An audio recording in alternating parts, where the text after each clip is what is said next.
This is OwlUp, where learning happens in minutes, not hours. For a deeper journey, explore all our courses at owlup.co. Now, let's dive in.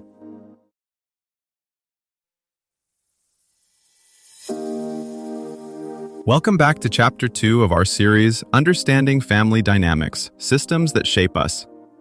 In this episode, titled Roles and Rules, the Unspoken Structure, we're going to explore the common roles within families and how they shape our relationships and behaviors.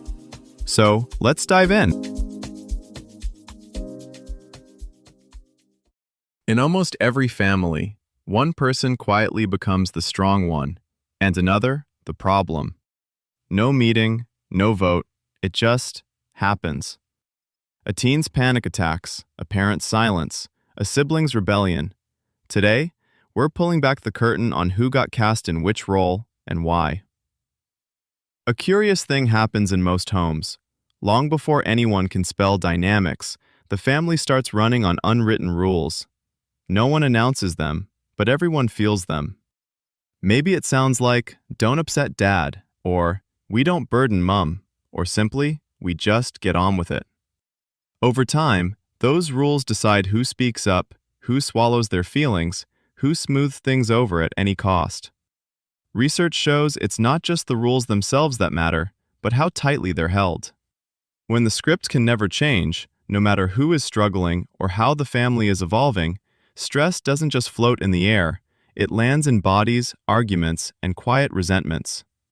Today we'll look at how these hidden rules form, how culture and birth order shape them, and how to tell when structure is protective versus when it's slowly hurting everyone.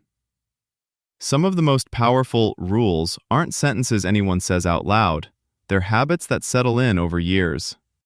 Maybe everyone suddenly goes quiet when money comes up, or jokes replace any serious talk about health. These patterns often start as survival strategies during a tough season, a parent's illness, migration, financial strain, and then keep running long after the crisis ends. Research on family systems shows that roles harden most when stress is high and nobody names what's happening. The risk isn't just tension, it's that one person's coping job slowly becomes their entire identity. Don't talk about it, just study harder. Why are you making a big deal out of nothing? Stop crying or I'll give you something to cry about. Those phrases don't just sting in the moment, they quietly assign jobs. One child learns, "I must achieve, not feel." Another learns, "My needs are a problem."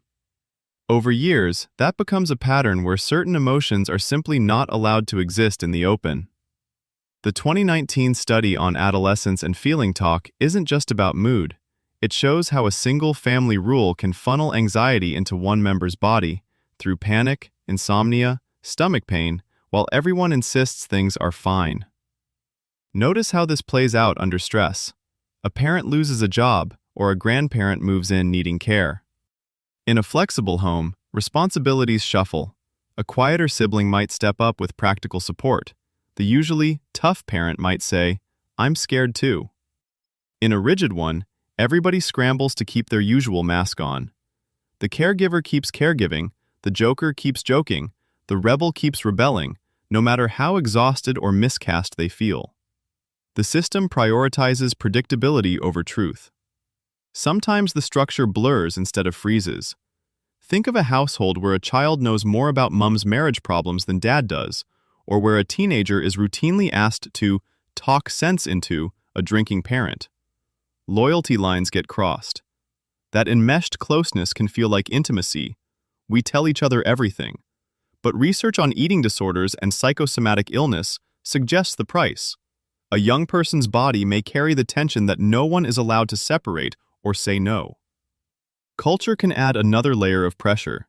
If you're the eldest son in a context where 70% expect you to care for aging parents, saying, "I want a different life," doesn't just challenge your family, it challenges an entire social script.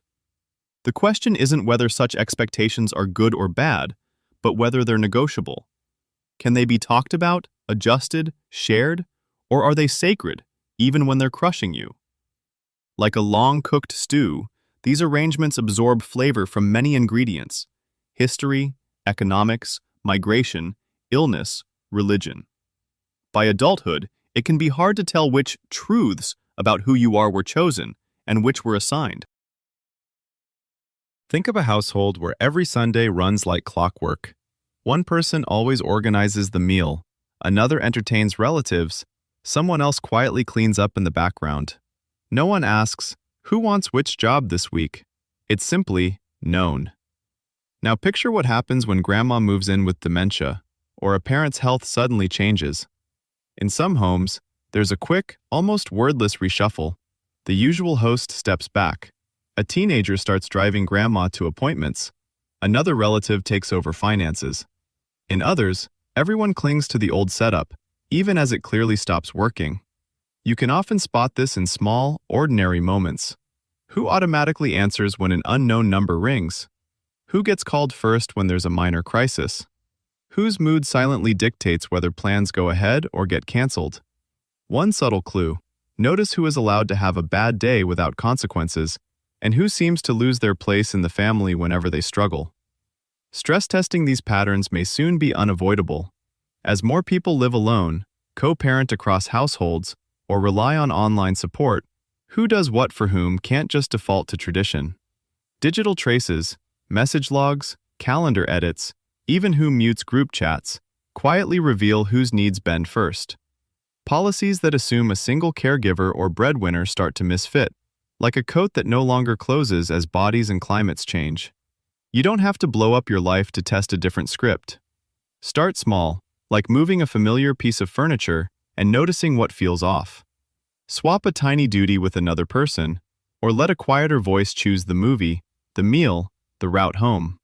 The goal isn't to blame the old pattern, but to gently ask, what else might be possible here, for all of us? Before next week, ask yourself, where in my life, at work, with friends, or at home, am I silently following an old role, the fixer, the quiet one, the responsible one, that no one actually asked me to keep playing anymore? In one specific relationship, what's an unspoken rule I seem to be obeying? For example, we don't talk about money, I don't say no to them, or they always decide. And what's one honest sentence I could say this week that would gently test that rule? If I imagine rewriting my role in that relationship just 10%, not a total overhaul, what would I do or say differently the very next time we interact? This was OwlUp, your daily step forward. To keep learning with structured courses and more insights, go to owlup.co. Until tomorrow!